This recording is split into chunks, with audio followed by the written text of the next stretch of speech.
Thank you, everyone, for being here today, and thank you to everyone who is joining us online. I really appreciate all the support. It's just great to have everybody excited about our community. And I'm excited to share with you about it today. But first off, I just want to say thanks to the library and the library board for putting on these meetings every month. I think that is a great thing for our town. So thanks to everyone who works really hard to do these. I think it's wonderful. So props to you. Well, my name is Danna Larson. I am a daughter of Clayton and Kathy Larson, because that's how we all reference ourselves in small towns, right? But I'm super glad to be here today, and I'm excited to give you an update on the Odebolt Community Foundation, which we officially kicked off since I was here a year ago. This was all just kind of an idea then. So I'm definitely excited to share with you about what has happened in the past year and where we're going. So a little bit about me. Yes, I was born and raised in Odebolt. I recently got to return during the whole COVID thing. That was actually what brought me home. So glad to be back, glad to be involved in this community. I have a project that I started called Rural Revival, and it started when I was living in Nashville, and I would drive back and forth from here and there through all these small towns. And it always bothered me so much that it seemed like all of the small towns, for the most part, seemed to just slowly be dying off, and I didn't want that to be the case, because I loved growing up in a small town, and I want to see our small towns thrive. This is a way of life that is worth investing in. So I started to tell the stories of my friends through a podcast who were moving back to their hometowns and opening up really cool businesses, and the idea was that it would inspire other people to do the same. And so my podcast actually started 5 years ago, this January. And I've gotten to interview a lot of great people all across the country and visit a lot of great small towns. And the podcast has nearly 1 million downloads, and that's not on me. That just tells me how interested people are in saving our small towns, and that this is really a thing that is taking off in our country. So I'm also a member of the Governor's Empower Rural Iowa Task Force, which allows me to just work with leaders across the state to bring positive change to our small towns. Our governor, and especially our lieutenant governor, are very invested in our rural communities, and so it's wonderful to be a part of the work that they're doing. And they even have grants set aside for small towns that are, population, even some of the grants are population under 1,500. So I appreciate their commitment to our small towns. And then I also run a creative agency that helps small businesses and other businesses market themselves and build their brands. So I don't want the sound on this because I'm going to talk over it. So this little video I created at Christmas. You might have seen it on, if I can get it to play. I might not be able to get it to play. Nope. Anyway, you can go on the Odebolt Community Foundation page. This is a video I created at Christmas, just highlighting our town. But I really want to challenge the group here in the room and online to think about, what do you think of when you think about the future of our town? When we think about the history of our town, we have a really great history. We have, 2 of the largest farms in Iowa. We have the Cracker Jack history. The first Jolly Time popcorn field. We're very rooted in ag, right? But we also have a lot of great other assets too, and we are very proud of that part of our story. And so what I want to challenge you to think about today is, what does the future of our town, what's the story of the future of our town? What does that look like? Do you see a lot of young families living here? Do you see kids running down the street? Do you see a thriving Main Street? Do we have businesses in those buildings, all of them? Do we have a school? Do we have, what do the homes look like in our town? Do we have new housing? What do the streets look like? I think these are all really important questions that we have to ask ourselves. And if you maybe don't have the most positive view in your mind when you think about the future and what might be possible here, I'm hoping that by the end of this presentation today, I can change your mind a little bit. This was taken at Creek Days, not last year, but the year before. So this is our downtown, and my question is, when you look at this, what do you see? I would say our current reality is that we have some historic buildings, some that are in desperate need of repair and upkeep. We have the remains of what was once an incredible historic Main Street. And we have something that's going to require a lot of time and money to invest in. All of that is very true. But I see opportunity. I see multiple buildings that can be a great location for new businesses. I see remaining pieces of our history where we have the chance to preserve, restore, and bring new life. And I see a place where small town dreams are waiting to happen. Some may say we can't afford to keep these buildings, but I say we can't afford to lose them. I think this is our opportunity for retail in our town. We live in and I'm going to talk about this more in a little bit, but everybody wants a historic Main Street, small town shopping experience. My generation lives for experiences, and so that's what they want to go do in their free time. And I want Odebolt to be the place where they come and do that. Aaron Napier, if you've watched the show Hometown, has said, if you don't save history, then your town loses what made it special. So as I have traveled across the country to all these different small towns, I've noticed a few key ingredients in all of the towns that seem to be thriving. And these are what I've noticed. Number one, every one of those towns has vision. There's at least one person in that town who's casting vision and who believes in what the town can be, and that is so key. Also, there are leaders working together. So the vision is shared and worked toward by community leadership and also the people in the community.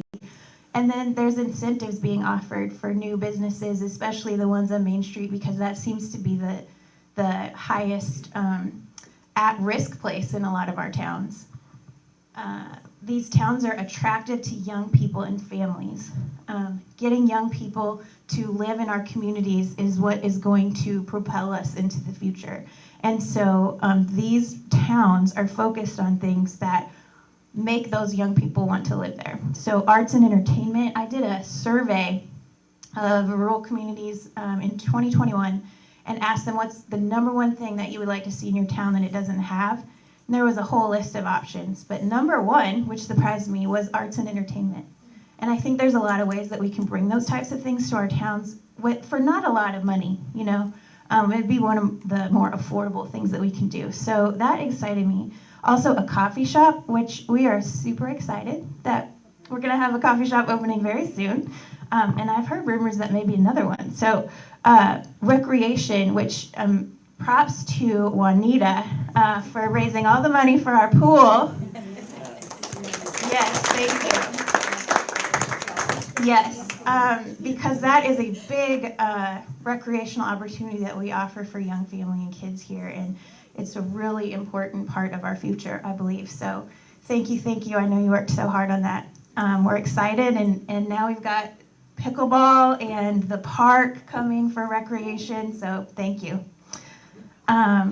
We also have to focus on housing and bringing new jobs here for young people, and we have some great employers in this town, and so we just want to keep getting more. And then an inviting atmosphere. So people are hungry for a little slice of small town Americana, that Hallmark movie kind of experience in a small town. And when I say that, you all know what I mean. That's what we're trying to create here. So yes, how do we do that? Well, let's look at what it could be. So the Variety Store building is our number one focus, actually. This was built in 1890. It formerly housed a hatchery, coffee shop, and variety store that we know of. And it had upper level living quarters. And so these are some of the pictures of it. Really, really cool building. And as far as we know, I think it's the oldest one we have left. So if you notice in the circle, it's kind of hard to see, but that actually said coffee shop on it. I thought that was cool. And then this was like the Brighties. If you've driven by it lately, that's when they first did that, what it looked like. So exciting news since the last time I was here. The city obtained ownership of this in November, which means now we can start moving forward with a lot of things. So we know that we must act now to save it, and we're trying to move as fast as we can. What could it be? Ideas, and this was before we had other coffee shops, other places, but coffee shop, a gift shop, a pop-up shop for other, multiple businesses to come in and sell their products. And then the upper level is really ideal for housing or Airbnb. We also have the Murphy Chiropractic Building. So this was built in 1920. It formerly housed a market and a clothing store. At some point, the upper level was removed because there was a fire. So they saved the bottom level, but took off the top. We didn't know that until recently either. So this is now owned by the city of Odebolt. It was most recently a chiropractic office, but this is a proposed future location as a possibility for City Hall.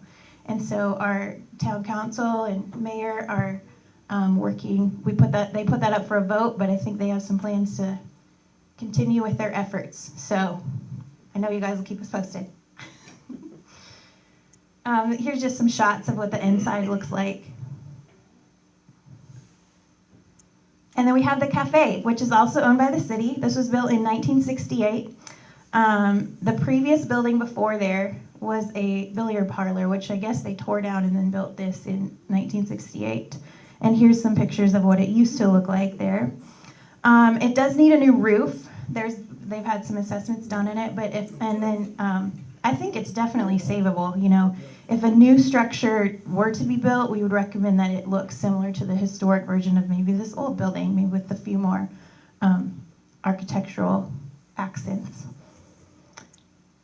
This was a quote from the Iowa Economic Development Authority came here and did an assessment in 2018. And they made all kinds of pages worth of observations about our town. But this is one thing that stuck out to me. It said there appears to be a renewed interest in saving historic buildings. It was difficult for the downtown assessment team to comprehend, how a community so interested in history could have demolished so many structures. That's hard to hear.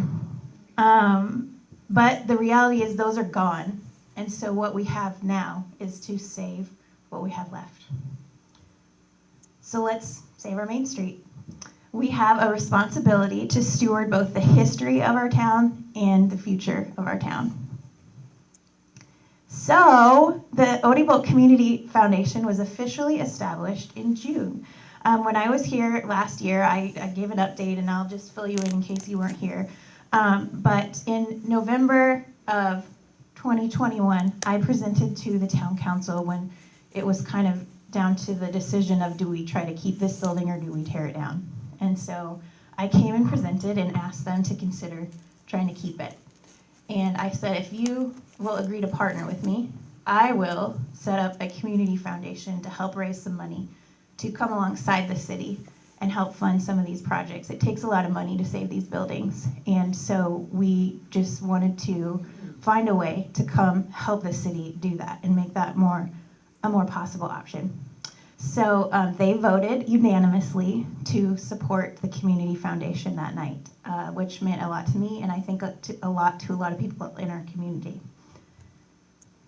So we set up the community foundation with kind of three main goals. One is to fund revival projects. So this would be like new business, historic Main Street preservation and beautification, and making our community attractive to young people, our seniors, and all families. It does receive tax-deductible donations, so that's a positive. We also want to help apply for grants and assist with matching funds and making it possible for us to say yes to those grants if we get them. And then we want to cast vision. There's a lot of opportunity in this community, and we want to help people see that, understand it, and make the most of it. Moving forward, we want to show the community that we're committed. I've had a lot of conversations, which has been really exciting to me, with people who are thinking about opening up businesses here. They have a dream, they have an idea, but they need to know that our town and our leaders are committed to them and their businesses, and that we as a town will work for them. It's a big risk to open a small business anywhere. It's an even bigger risk to open a small business in a small town. And so I think that's something that we as a community have to do. We have to get behind them and show them that, yes, we are ready to support you, we believe in you, and we want you to have your business here in Odebolt. So there is really no reason that we cannot revive our town the ways that we have seen neighboring towns do that. If you look at Lakeview, there's not an empty storefront on their main street. So goals, right? And then we have to work together with the city, with volunteers, with donors. We're all in this together. So like I said, we got established in June 2022, and we kicked off immediately our Save Our Main Street campaign. We had our official kickoff at the Odebolt Community Farm Dinner in August, and that was a very special night for our community. We raised over $76,000. And then we most recently were offering Odebolt Revival Grants. So these are 3 $1,000 grants awarded to local projects and businesses that fit the mission and the vision of the Community Foundation. So first, let's talk about our Save Our Main Street campaign. Why save these historic buildings? Well, I think they're our greatest asset. They provide the greatest opportunity to bring in new business and fuel our local retail economy. A thriving community has to have a thriving retail sector. And so small businesses are looking, especially small business owners my age, they want that historic downtown building as a place to bring their business. And so I want them to know that Odebolt is a place they can do that. I think these buildings represent an important part of our history, and they connect our past to our future. And we really can't afford to lose them. If we lose the buildings, we lose the hope of the community, we lose our small town charm, and we lose some of the last remaining parts of our history. Once they're gone, I am afraid our town might never recover. And so that's why I am working so hard to try to save them. Also, I think the timing is so right. Now more than ever, like I said, people want that small town hallmark experience, and they want to shop on a historic main street and experience a little piece of Americana, where our people and our values help ground them and connect them to their roots. Most people in Iowa are very connected to small towns, even still. They either grew up there or their parents grew up there, and they all have great memories of small towns for the most part. And so they will travel on the weekends to a small town for a great experience, even if they live in the city. And at a time where people are looking to shop local and support local businesses, let's make this the place they want to come to. So the Variety Store building, like I said, the city obtained possession in November. They were able to get 3 liens forgiven on that building, which was a huge win to just really set us up for success. We were able to get a structural engineering assessment conducted in December, which is that was the important first step. That gives us kind of a roadmap of like, okay, now we know where we can go and what needs to be done. So we just got that back a couple of weeks ago. We also had visits in January from the Iowa Economic Development Authority and Region 12 to determine next steps with grants. So that was a big help to us. They kind of came and not only looked at the Variety Store building, but looked at our whole downtown, and I got to take them in all of the city's buildings, and they could just give us kind of an idea of what grants to go after and stuff like that. So far, we have applied for 2 grants with a lot more to come. Right, Christy? 3, actually. 3. Oh, yeah, 3. Yeah. So Christy has been a major, major part in helping with all of this, and I just want to say thank you to you, because you do a lot of work that goes unnoticed, but I wouldn't be able to do this all without your help. So thanks to Christy.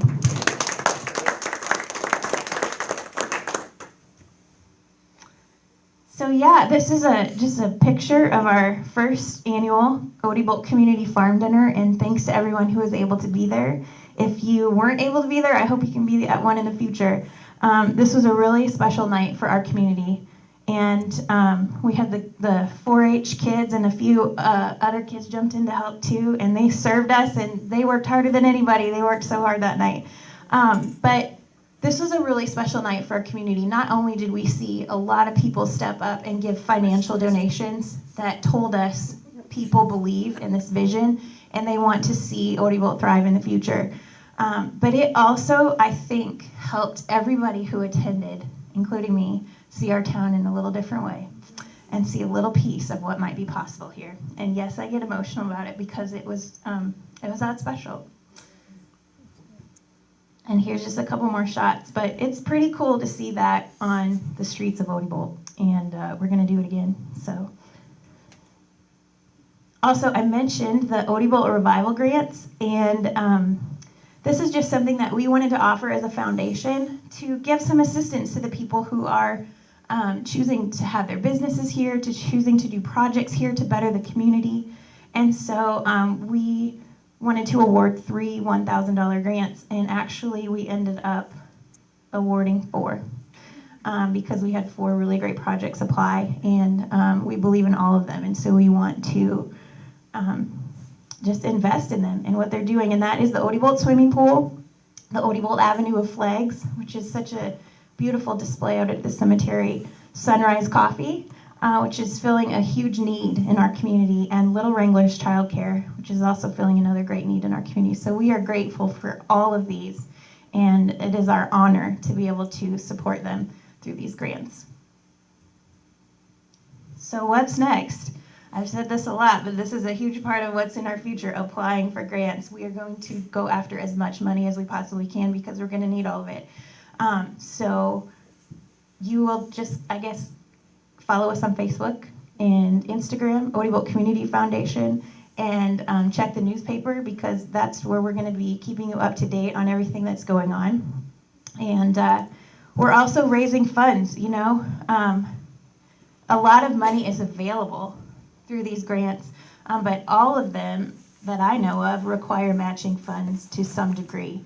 And so that's what a large chunk of our money, besides these grants that we awarded, is going to be going towards matching funds and partnering with the city to make this possible so that we can say yes if we receive these grants and get all of the dollars that they're willing to offer us. So whether it's a memorial donation, it could be a gift. You can actually donate grain if you're a farmer, or a corporate donation. We welcome any and all contributions. All donations are tax deductible, and we take it really seriously to be a good steward of the money that is given and put it all back into the community. Every one of us donates all of our time, and so this is 100% going back into the community. And we're planning our 2nd annual farm dinner. We don't have a date yet, but we will do another Save Our Main Street fundraiser through that and provide an unforgettable experience in our small town for everyone who attends. And then we will just keep building the Odebolt brand. That I help build brands for a living, and so we are building the brand of Odebolt as a top choice for small town living.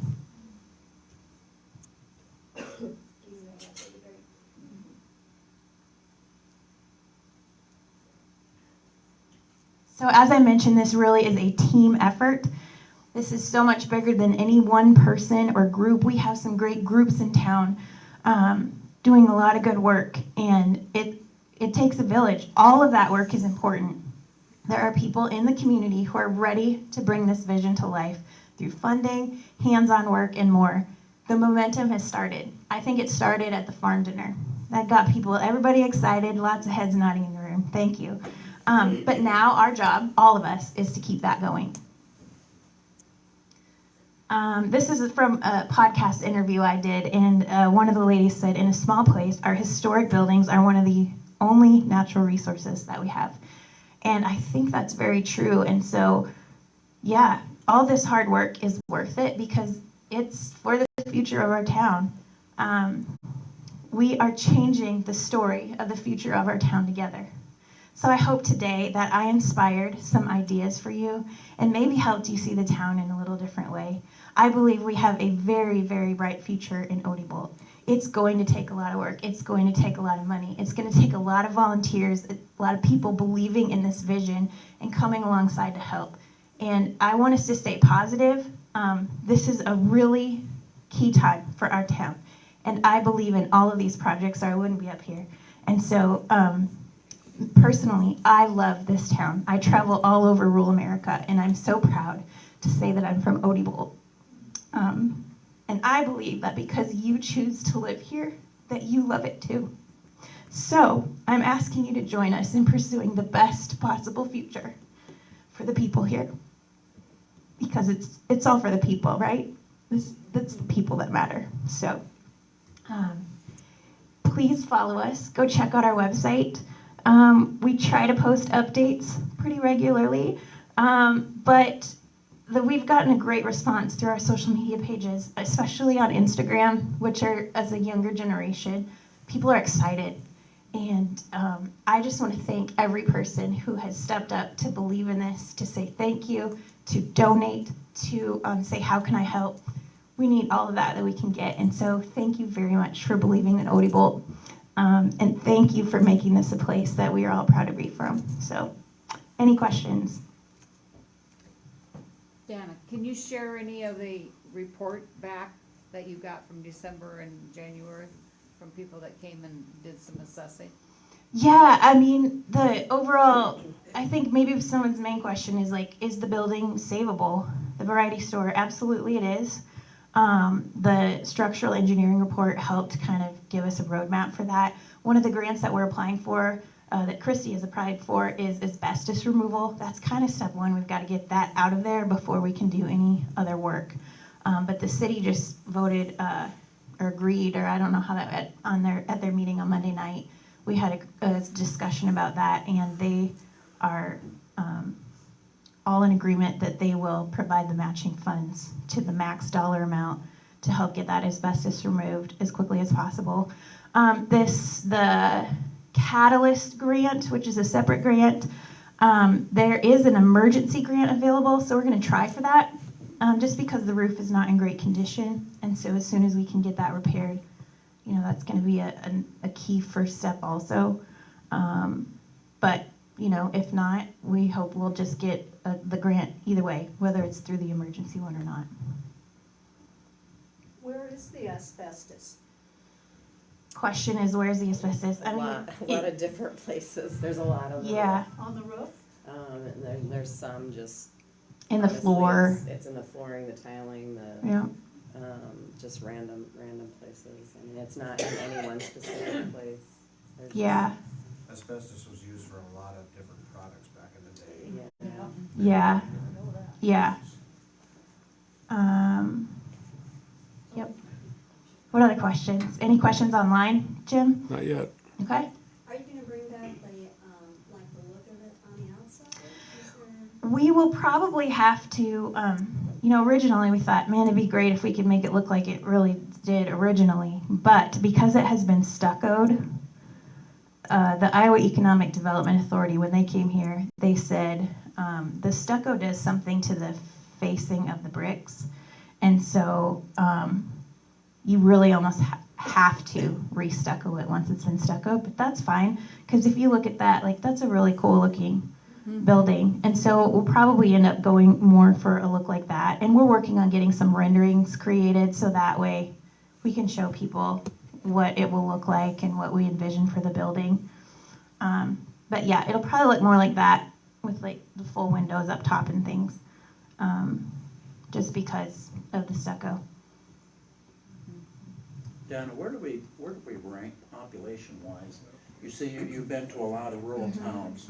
Are we in the lower end, the middle end, the upper end of some of this revitalization that you're helping these towns with? Or? Yeah. So the question is like, how, for those of you online, where do we rank population-wise with the other towns that I've worked with? I would say a lot of them are similar to us. A lot of them are not big enough to necessarily have a chamber of commerce.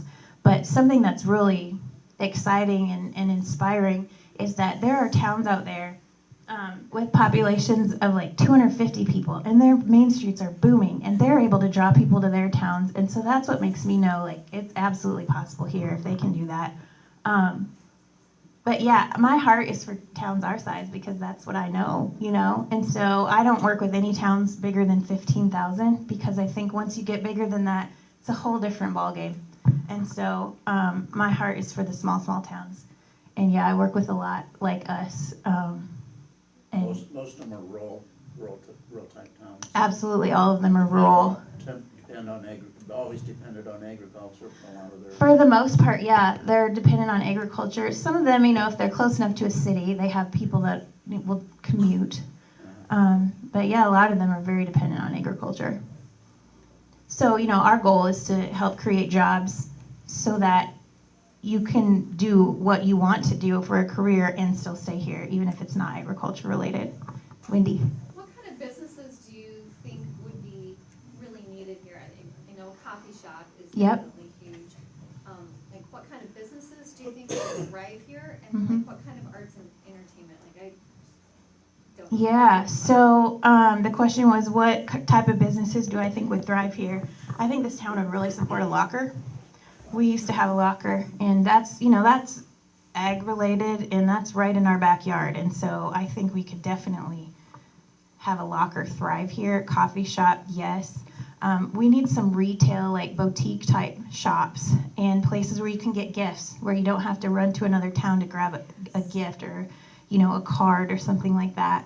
And, just a good variety.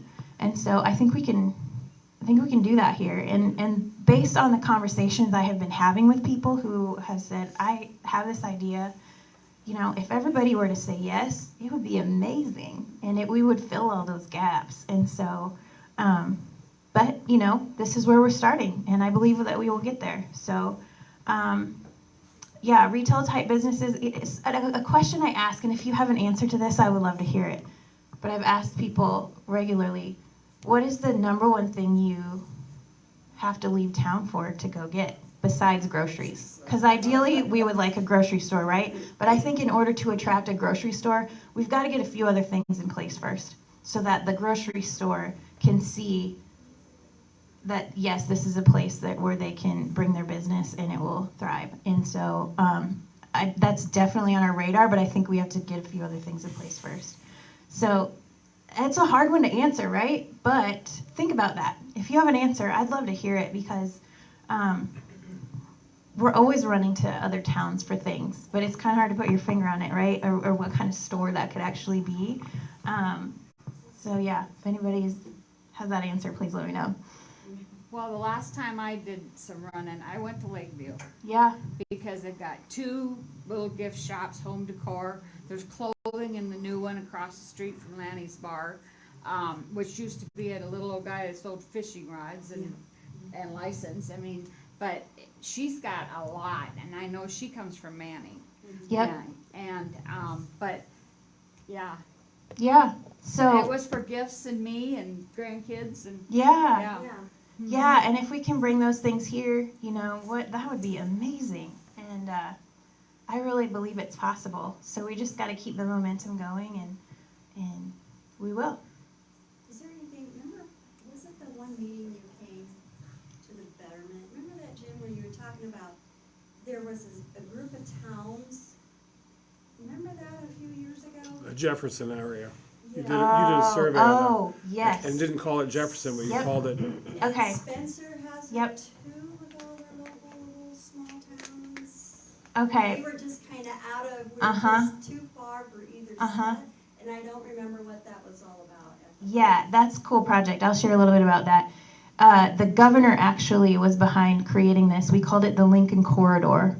And so what we did was we created what you would probably describe as a metro, but it was all made up of small towns. So if you put Jefferson in the center of a circle and draw a radius around it of about 45 miles every way, and all the towns that were included we called that the Lincoln Corridor and treated it as if it were a city. And the idea behind that was to attract tech jobs, because like in California, it's really expensive to live. And so if you start out working at a tech company, you don't even make enough a year to afford housing. And so these tech companies are like, we need the workers, but we've got to find a solution. And so our solution was to propose rural Iowa for that. And we created the Lincoln Corridor. And then we presented it as, we have 4 hospitals. Every college, you could drive to a college within 30 minutes, no matter where you lived in the Lincoln Corridor. There were only like 25 stoplights. It was a couple years ago, so I'm trying to remember what it was, but all the different things. But the quality of life was great. The crime rate was pretty much 0. I mean, it was fascinating. And you compare that to like an actual metro city, and it was staggering, And the Lincoln Corridor had what the people wanted.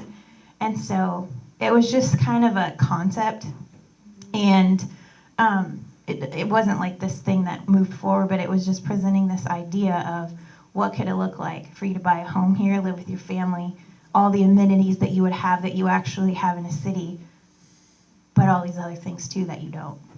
So, yeah.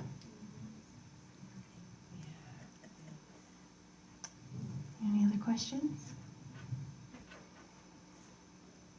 Okay, anything online, Jim? No. Okay. Thank you guys for coming today. Thanks for joining online. Thanks to the library for hosting. Thanks for believing in our town. Thank you, Todd, for being our fearless leader mayor. New grandpa. And a new grandpa. And I'm happy to answer any questions. You can always reach out to me on Facebook or through our channels online. And I'd love to have you get involved. So thank you. Thank you for all of the support. I'm really excited about the future.